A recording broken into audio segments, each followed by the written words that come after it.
ഇന്ന് നമ്മൾ ചെയ്യുന്നത് പഴയകാല ഓർമ്മകളൊക്കെ ഉണർത്തുന്ന നല്ല ടേസ്റ്റി ആയിട്ടുള്ള ഒരു നെയ്യപ്പത്തിൻ്റെ റെസിപ്പിയാണ്.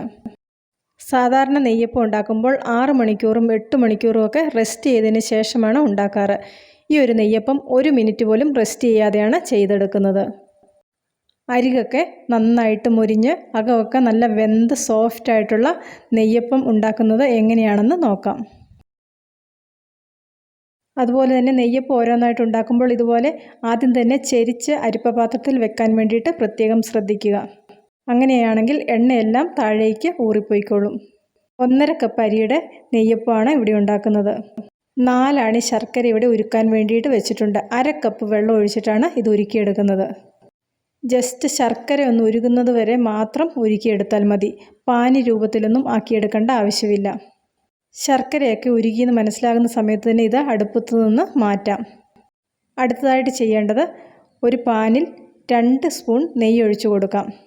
നെയ്യ് ഒഴിച്ചു കൊടുക്കുമ്പോൾ 2-3 സ്പൂൺ നെയ്യ് ഒഴിച്ചു കൊടുക്കാം. നെയ്യ് നന്നായിട്ട് ചേർക്കുകയാണെങ്കിൽ നെയ്യപ്പത്തിൻ്റെ അകം വളരെ എളുപ്പത്തിൽ നന്നായിട്ട് വെന്ത് കിട്ടും. നെയ്യ് ചൂടായപ്പോഴേക്ക് കുറച്ച് തേങ്ങാക്കൊത്തിട്ട് വറുത്തെടുക്കാം. ഞാനിവിടെ ഏകദേശം 1/2 കപ്പ് തേങ്ങാക്കൊത്ത് ചേർത്ത് കൊടുത്തിട്ടുണ്ട്. നെയ്യിൽ തേങ്ങാക്കൊത്ത് വറുത്ത് ചേർക്കുകയാണെങ്കിൽ നെയ്യപ്പത്തിന് നല്ലൊരു ടേസ്റ്റ് കിട്ടും. തേങ്ങാക്കൊത്തിൻ്റെ കളർ മാറി വരുന്ന സമയത്ത് തന്നെ സ്റ്റൗ ഓഫ് ചെയ്ത് കൊടുക്കണം. പാത്രത്തിൻ്റെയും നെയ്യുടെയും ചൂടിൽ ബാക്കി തന്നെ വറുത്ത് വന്നോളും. അടുത്തതായിട്ട് നെയ്യപ്പത്തിന് വേണ്ടിയിട്ടുള്ള പച്ചരി ഇവിടെ ഏകദേശം ഒരു 8 മണിക്കൂർ കുതിർത്ത് വെച്ചിട്ടുണ്ട്. മിനിമം ഒരു 4 മണിക്കൂറെങ്കിലും കുതിർക്കുന്നതാണ് നല്ലത്. കുതിർത്ത് വെച്ച അരി നന്നായിട്ട് കഴുകി വെള്ളമൊക്കെ മാറ്റി മിക്സിയുടെ വലിയ ജാറിലേക്ക് മാറ്റിയിട്ടുണ്ട്. അടുത്തതായിട്ട് ഇതിലേക്ക് ചേർത്ത് കൊടുക്കുന്നത് 1/4 കപ്പ് ചോറാണ്. ഇതുപോലെ ചോറ് ചേർക്കുകയാണെങ്കിൽ ഉണ്ണിയപ്പവും നെയ്യപ്പവും ഒക്കെ റെസ്റ്റ് ചെയ്യാൻ വെക്കാതെ ഉടനെ തന്നെ ചെയ്തെടുക്കാൻ പറ്റും. എത്ര അരി എടുത്തു അതിൻ്റെ പകുതി അളവിൽ ചോറെടുക്കാം. ഇനി നേരത്തെ ഉരുക്കി വെച്ചിരിക്കുന്ന ശർക്കരപ്പാനിയും കൂടി ഇതിലേക്ക് ചേർത്ത് കൊടുക്കാം. ശർക്കരപ്പാനി ചെറിയ ചൂടോടുകൂടി വേണം ഒഴിച്ചു കൊടുക്കാൻ. ചൂട് കൂടിപ്പോയിട്ടുണ്ടെങ്കിൽ അരച്ചെടുക്കുന്ന മാവ് വെന്ത പോലെ ആയിപ്പോകും. നെയ്യപ്പത്തിന് അരയ്ക്കുമ്പോൾ ചെറിയ തരിയോടുകൂടെ വേണം അരച്ചെടുക്കാൻ.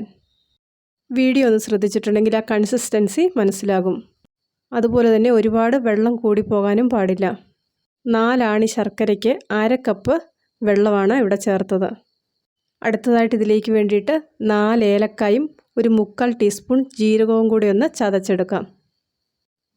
അരച്ചെടുത്ത കൂട്ടിവിടെ ഒരു പാത്രത്തിലേക്ക് മാറ്റുന്നുണ്ട്. അരച്ചെടുക്കുന്ന സമയത്ത് വെള്ളം കൂടിപ്പോയി എന്ന് തോന്നിയിട്ടുണ്ടെങ്കിൽ 1-2 ടേബിൾ സ്പൂൺ മൈദ ചേർത്ത് കൊടുക്കാം. അതിനുശേഷം നന്നായിട്ടൊന്ന് മിക്സ് ചെയ്തെടുക്കാം. ഇനി ഇതിലേക്ക് ഒരു നുള്ള് ഉപ്പ് ചേർത്ത് കൊടുക്കുന്നുണ്ട്. ടേസ്റ്റ് ഒന്ന് ബാലൻസ് ചെയ്യാൻ വേണ്ടിയിട്ടാണ് ഇതുപോലെ ഉപ്പ് ചേർത്ത് കൊടുക്കുന്നത്. നേരത്തെ നെയ്യിൽ വറുത്ത് വെച്ചിരുന്ന തേങ്ങാക്കൊത്തും ജീരകവും ഏലക്കായും കൂടെ പൊടിച്ചതും ഒരു 1/4 ടീസ്പൂൺ കറുത്ത എള്ളും കൂടെ ചേർത്ത് കൊടുത്തിട്ടുണ്ട്. അതിനുശേഷം ഇത് നന്നായിട്ടൊന്ന് മിക്സ് ചെയ്തെടുക്കാം.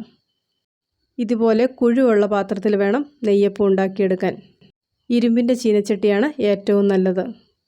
എണ്ണ നന്നായിട്ട് ചൂടായി എന്ന് മനസ്സിലാകുന്ന സമയത്ത് ഇതിലേക്ക് നെയ്യപ്പത്തിൻ്റെ കൂട്ട് കുറേശ്ശെയായിട്ട് ഒഴിച്ചു കൊടുക്കാം.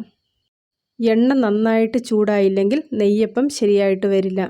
ആദ്യത്തെ ഒരു നെയ്യപ്പം ശരിയായില്ലെങ്കിലും കുഴപ്പമില്ല, രണ്ടാമത്തേത് ശരിയായിട്ട് വരും. ഒരു സൈഡ് ഇതുപോലെ പൊങ്ങി വരുന്ന സമയത്ത് ഇതുപോലെയൊന്ന് അനക്കി കൊടുക്കാം. അതിനുശേഷം തിരിച്ചിട്ട് കൊടുക്കാം. 1-2 പ്രാവശ്യം തിരിച്ചിട്ടതിന് ശേഷം സാധാരണ നെയ്യപ്പത്തിൻ്റെയൊക്കെ കളർ എല്ലാവർക്കും അറിയില്ലേ, ആ ഒരു കളറാവുമ്പോൾ ഇത് എണ്ണയിൽ നിന്ന് കോരി മാറ്റാം. വളരെ എളുപ്പത്തിൽ ചെയ്തെടുക്കാൻ പറ്റുന്ന നല്ല ടേസ്റ്റി ആയിട്ടുള്ള ഒരു നെയ്യപ്പത്തിൻ്റെ റെസിപ്പിയാണിത്. ഇതുപോലെയുള്ള നെയ്യപ്പം ഉണ്ടാക്കിയിട്ട് പിറ്റേ ദിവസം കഴിക്കുന്നതിനാണ് കൂടുതൽ ടേസ്റ്റ്. പിറ്റേ ദിവസമൊക്കെ ആകുമ്പോഴേക്കും നമുക്ക് വീണ്ടും കഴിക്കാനൊക്കെ തോന്നുന്നത് പോലെ അത്രയ്ക്ക് നല്ലൊരു ടേസ്റ്റായിട്ട് വരും. അതുപോലെ ഇത് കുറച്ച് ദിവസം കേടാകാതെയും ഇരിക്കും. എല്ലാവരും ഒരു പ്രാവശ്യം ഇതുപോലെ ഒന്ന് ചെയ്തു നോക്കി അഭിപ്രായങ്ങൾ അറിയിക്കുക. പുതിയൊരു വീഡിയോയുമായിട്ട് വീണ്ടും കാണാം.